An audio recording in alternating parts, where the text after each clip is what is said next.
আসসালামু আলাইকুম বন্ধুরা, আশা করি সকলে ভালো আছেন। আপনারা সবাই দেখতেছেন কৃষি টেক ইউটিউব চ্যানেল এবং MD Mehedi Hasan Miraj Facebook page. আছেন দর্শক বন্ধুরা, সাদামাছি এটা মূলত আমাদের এখন বর্তমানে দাঁড়িয়ে আছে একটা পটলের প্রজেক্টে। তো যারা পটল চাষ করেছি প্রত্যেকটা কৃষক ভাই কিন্তু আমাকে এসএমএস দিচ্ছেন, ভাই সাদামাছি কীভাবে দমন করবো, কোন ধরনের কীটনাশক স্প্রে করবো। মূলত দেখতে পাচ্ছেন আমার হাতে কিছু প্রোডাক্ট, এগুলো কিন্তু স্প্রে করলে সাদামাছি কিন্তু আমরা 100% দমন করতে পারবো। এটা বাংলাদেশ এবং ইন্ডিয়া যে সকল কৃষক ভাইয়েরা আমরা আছি, আমরা মূলত যারা কৃষি কাজ করে থাকি, পটল খেতে কিন্তু সাদামাছির প্রচুর পরিমাণে এখন আক্রমণ। তো এই আক্রমণ থেকে বাঁচানোর জন্য কিন্তু আমাদের কিছু কীটনাশক আছে যেগুলো স্প্রে করলে আমাদের এই পটলের সাদামাছিগুলো দমন করতে পারবো। তো মূলত আজকে এই ভিডিওর মাধ্যমে কোন ধরনের কীটনাশক স্প্রে করলে সাদামাছি দমন করতে পারবেন বাংলাদেশ এবং ইন্ডিয়ার কৃষক ভাইয়েরা, এবং সাদামাছি আমাদের জমিতে স্প্রে করার পরেও কেন পাতার নিচে থাকে এবং তারা কিন্তু সবসময় সরে না, এই বিষয়ে কিছু তথ্য দেওয়ার চেষ্টা করবো। দর্শক বন্ধুরা, মূলত আজকের এই ভিডিও না টেনে পুরোপুরি দেখবেন, এবং যারা কৃষিভিত্তিক টিপস পেতে চান অবশ্যই চ্যানেলকে সাবস্ক্রাইব করবেন, এবং ফেসবুক থেকে যারা দেখছেন অবশ্যই ফেসবুক পেজটাকে ফলো করে দেবেন। মূলত দর্শক বন্ধুরা, পটলের সাদামাছি এরা কিন্তু একটি শোষক শ্রেণীর পোকা, যারা পাতার নিচে অবস্থান করে এবং পাতাগুলো রস শোষণকে খাওয়ার কারণে পাতাগুলো দেখবেন বেশি আক্রমণ করলে গাছের আগা কুকড়িয়ে যায়, অর্থাৎ আগা বৃদ্ধি হয় না। আমাদের যে বুড়ো পাতাগুলো বা একটু বয়স্ক পাতাগুলো আছে যেগুলো নিচে কালো কালো দাগ দেখা যায়, এটা হাতে দিলে কালোর মতো ছাইয়ের মতো দাগ ভরে। তো এরকম একটা অবস্থা সৃষ্টি হয়ে যায় যদি আক্রমণের মাত্রা বেশি হয়ে থাকে। তো এখন করণীয় হচ্ছে আমাদের এগুলোকে দমন করতে হবে। তো আসলে সাদামাছি দমনের জন্য আমি কিছু কীটনাশকের নাম বলতেছি এবং এগুলো গ্রুপের নাম বলতেছি, যারা সহজে কিন্তু প্রত্যেকটি কোম্পানির এবং বাংলাদেশ এবং ইন্ডিয়াতে পেয়ে যাবেন। তো এক নাম্বার স্টেপ হচ্ছে, এটা হচ্ছে ফরচুনেট, এটা হচ্ছে স্কোয়ার কোম্পানি একটি প্রোডাক্ট, যেটার গ্রুপ উপাদান হচ্ছে এসিফেট 75WP। দেখেন এই যে এসিফেট 75WP, এটি কিন্তু অটো কোম্পানির এসাটাপ নামে একটি কীটনাশক আছে যেটা পাওয়া যায় ইন্ডিয়াতে, এবং চাইলে এসিফেট গ্রুপের যে কোনো কীটনাশক প্রতি লিটার পানিতে 2 থেকে 2.5 গ্রাম হারে মিশিয়ে যদি আমরা স্প্রে করি আমাদের গাছ ভিজে বিকেলবেলা, তাহলে কিন্তু আমাদের পটলের যে সাদামাছি আছে এগুলো কিন্তু থাকবে না, এবং আমাদের সাদামাছির ডিম সহ কিন্তু এগুলো নষ্ট হয়ে যাবে। পরবর্তীতে সহজে সাদামাছি আক্রমণ করবে না, যদিও আক্রমণ করে গাছে থাকে, এটা কিন্তু ক্ষতির লক্ষণ আপনারা দেখতে পাবেন না। অবশ্যই আপনারা এই ফরচুনেটটা ব্যবহার করতে পারেন, অথবা এসিফেট গ্রুপে যে কোনো কীটনাশক ব্যবহার করতে পারেন। এটা বাংলাদেশ এবং ইন্ডিয়াতে সহজে পেয়ে যাবেন। এটা 7 দিন পর পর আপনারা স্প্রে করতে পারবেন আক্রমণের মাত্রা কম বেশি অনুযায়ী। আচ্ছা, এখন যদি আমি 2 নাম্বার কীটনাশকের কথা বলি, সেটি হচ্ছে দেখেন দর্শক বন্ধুরা, এটা পেগাসাস।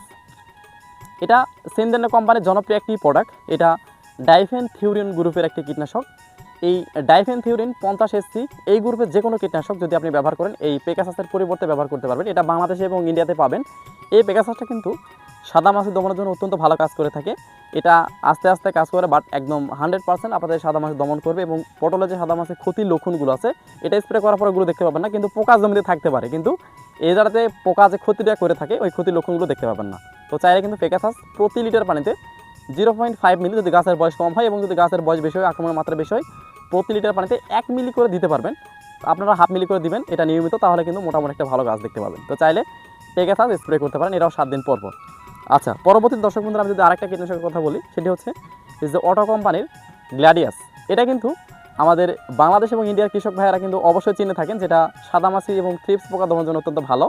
এই গ্ল্যাডিয়াস কিন্তু অত্যন্ত জনপ্রিয় একটি ছোট্ট কীটনাশক। এটা প্রতি লিটার পানিতে যদি 1 মিলি করে মিশিয়ে স্প্রে করেন, তাহলে দেখবেন 100% আপনাদের পটলের যে সাদামাছি আছে পাতার নিচে অবস্থান করে এগুলো থাকবে না, এবং এই পটলের যে সাদামাছি ক্ষতিগুলো করে থাকে ক্ষতির লক্ষণ দেখতে পাবেন না। এটাও কিন্তু আপনারা চাইলে 7 দিন পর পর স্প্রে করতে পারেন। এটা গ্রুপ প্রধান হচ্ছে ফ্লুমেটোকুইন 10%। এই ফ্লুমেটোকুইন 10% যে কোনো কোম্পানির যে কোনো গ্রুপের যদি কীটনাশক পেয়ে থাকেন এই গ্ল্যাডিয়াসের পরিবর্তে ব্যবহার করতে পারবেন, তাহলে একই কাজ করবে।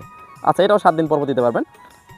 এখন দর্শক বন্ধুরা, পরবর্তীতে আরেকটি কীটনাশকের কথা যদি বলি, সেটি হচ্ছে বায়ার কোম্পানির মোভেন্টু। এই মোভেন্টু কিন্তু সাদামাছি দমনের জন্য অত্যন্ত ভালো, আপনারা কিন্তু অনেকে জানেন এটা সাদামাছির জন্য কিন্তু কাজ করে থাকে। আপনার পটল খেতে যদি সাদামাছির প্রচুর আক্রমণ দেখতে পান, আপনারা চাইলে কিন্তু মোভেন্টুটা স্প্রে করতে পারেন। এটাও প্রতি লিটার পানিতে যদি 1 মিলি হারে স্প্রে করেন, এটা বিকেলবেলা স্প্রে করুন অবশ্যই, এটাও 7 দিন পর পর স্প্রে করতে পারবেন। যদি 1 মিলি করে স্প্রে করেন, তাহলে দেখবেন 100% পটল খেতে যে সাদামাছি আছে ওটা থাকবে না। এটা বাংলাদেশ এবং ইন্ডিয়াতে পেয়ে যাবেন, এই গ্রুপে অন্য কোনো কীটনাশক নেই। আপনারা বায়ার কোম্পানি কীটনাশক যদি বাংলাদেশেও পেয়ে থাকবেন, শুধু ইন্ডিয়াতেও পাবেন। একটু বোতলের কালারটা বা নামটা ইংরেজি বা বাংলা হতে পারে বা উর্দু হতে পারে, বাট মোভেন্টুটা স্প্রে করতে পারেন, অত্যন্ত ভালো, যেটা সাদামাছি দমনের জন্য 100% কাজ করতে থাকে। এটাও 7 দিন পর পর স্প্রে করতে পারবেন। আচ্ছা, পরবর্তী স্টেপ হচ্ছে দর্শক বন্ধুরা, আমি আরেকটা কীটনাশকের কথা বলি, এটি হচ্ছে বায়ার কোম্পানির সলোমন। হ্যাঁ দর্শক বন্ধুরা, এটা কিন্তু সবচেয়ে পাওয়ারফুল এবং অত্যন্ত দুর্দান্ত কাজ করে থাকে সলোমন। এই কীটনাশকটি আমাদের একটা সমস্যা আছে, যেটি হচ্ছে আমরা যখন কীটনাশক স্প্রে করবো যদি আমাদের গায়ে পড়ে তাহলে গাটা চুলকাবে। আপনার একটা অ্যালার্জির ট্যাবলেট এনে রাখবেন, যদি এই কীটনাশক স্প্রে করেন আপনারা স্প্রে করার ঠিক পরে অ্যালার্জির একটা ট্যাবলেট খেয়ে নেবেন, তাহলে গা চুলকাবে না। এবং আমরা চেষ্টা করবো এটা গায়ে যাতে না পড়ে বা চোখে মুখে যাতে না পড়ে, এদিকে খেয়াল করে এটা স্প্রে করবো। এটা প্রতি লিটার পানিতে যদি 1 মিলি করে স্প্রে করেন, বিকেলবেলা দেখবেন সাদামাছি 100% থাকবে না। বাট যদি আপনাদের গাছ চুলকায় অবশ্যই অ্যালার্জির বড়ি খাবেন, ভয় পাওয়ার কোনো কারণ নেই।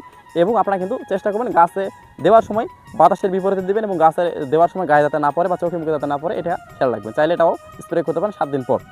আচ্ছা দর্শক বন্ধুরা, পরবর্তীতে সর্বশেষ একটি কীটনাশক এটা হচ্ছে সিপোনোসাইড গ্রুপের একটি কীটনাশক, যেটা হচ্ছে অটো কোম্পানির ট্রেসার। ছোট্ট একটা কীটনাশক, দেখেন ছোট্ট সর্বনিম্ন একটা কীটনাশক, কিন্তু এটা রেজাল্ট সর্বোচ্চ। এটা একটা জৈব বালানাশক।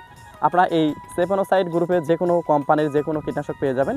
যদি আপনারা এই সিপোনোসাইড গ্রুপের কীটনাশক যদি 16 থেকে 18 লিটার পানিতে 6 থেকে 7 মিলি ভালোভাবে মিশিয়ে যদি স্প্রে করেন, 100% আপনাদের পটলের সাদামাছি সহ সকল ধরনের পোকা নিয়ন্ত্রণ করতে পারবেন। এটাও 7 থেকে 10 দিন পর পর আলাদাভাবে স্প্রে করবেন। এটা দেওয়ার 3 দিন আগে বা দেওয়ার 3 দিন পরে অন্য কোনো কীটনাশক দেওয়া যাবে না, জাস্ট এই বালানাশকটা স্প্রে করতে হবে। এবং এটা দিলে তাহলে রেজাল্ট দেখতে পাবেন। যদি কীটনাশকের সঙ্গে মিশিয়ে বা পিজিআর বা ভিটামিনের সাথে মিশিয়ে দিবেন, তাহলে কোনো রেজাল্ট দেখতে পাবেন না। তো দর্শক বন্ধুরা, আমি যে কীটনাশকের নামগুলো বললাম, দেখতে পাচ্ছেন আমার হাতে আছে, এগুলো কিন্তু বাংলাদেশ এবং ইন্ডিয়াতে পেয়ে যাবেন। আরও অনেক কীটনাশক আছে, বলতে পারেন ভাই ওগুলোর নাম বললেন না কেন। যেগুলো বাংলাদেশ এবং ইন্ডিয়াতে সহজে পেয়ে যাবেন এবং খুঁজতে হবে না, সেগুলো কীটনাশকের নাম বলেছি। এগুলোর মধ্যে আপনাদের যা যেটা ভালো মনে হয় সেগুলো স্প্রে করতে পারবেন। অবশ্যই ঘুরিয়ে ফিরে অল্টারনেট করে স্প্রে করতে হবে, কারণ আমরা একটা কীটনাশক একটা ফসলে এক নাগাদে 3 বার বেশি স্প্রে করবো না। যেহেতু আমাদের পটল দীর্ঘমেয়াদী একটি ফসল, আমরা ঘুরিয়ে ফিরে এইটা শেষ হলে আরেকটা আনবো, আরেকটা শেষ হলে আরেকটা আনবো, এইভাবে ঘুরিয়ে ফিরে দিব, তাহলে পোকা কিন্তু সহজে নিয়ন্ত্রণ করতে পারবেন। ধন্যবাদ।